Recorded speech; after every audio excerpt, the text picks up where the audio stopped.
সরকারি প্রতিষ্ঠানে দৈনিক মজুরি ভিত্তিক ও মাস্টার রোল কর্মচারীদের বিনা কারণে চাকরিচ্যুতি বন্ধ, আউটসোর্সিং প্রক্রিয়া বাতিল এবং চাকরি স্থায়ী করার ৫ দফা দাবিতে পঞ্চগড়ে মানববন্ধন ও স্মারকলিপি প্রদান কর্মসূচি পালিত হয়েছে। রবিবার বেলা 11:30টায় জেলা প্রশাসকের কার্যালয়ের সামনে পঞ্চগড় জেলা মজুরি ভিত্তিক কর্মচারী সমিতির ব্যানারে ঘণ্টাব্যাপী এই মানববন্ধন অনুষ্ঠিত হয়। মানববন্ধনে বক্তারা ক্ষোভ প্রকাশ করে বলেন, তারা মাস জুড়ে ৩০ দিন শ্রম দিলেও বৈষম্যমূলকভাবে তাদের মাত্র ২২ দিনের মজুরি দেওয়া হচ্ছে। মাতৃত্বকালীন ছুটিসহ অন্যান্য ছুটির ক্ষেত্রেও তারা ন্যায্য পাওনা থেকে সম্পূর্ণ বঞ্চিত হচ্ছেন।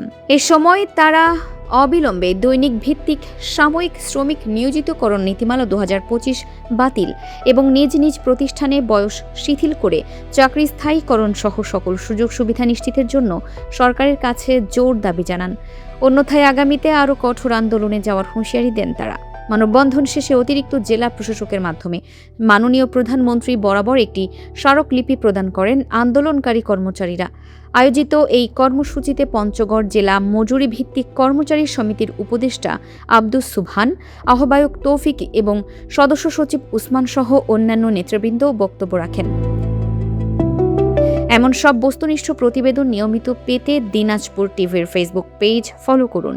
ভিডিওতে লাইক, কমেন্ট, শেয়ার, সাবস্ক্রাইব করুন এবং ভিজিট করুন dinajpurtv.com।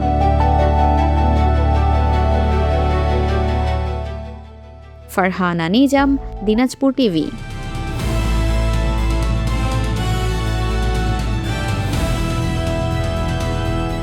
দিনাজপুর টিভি মানুষের জীবনের কথা বলে।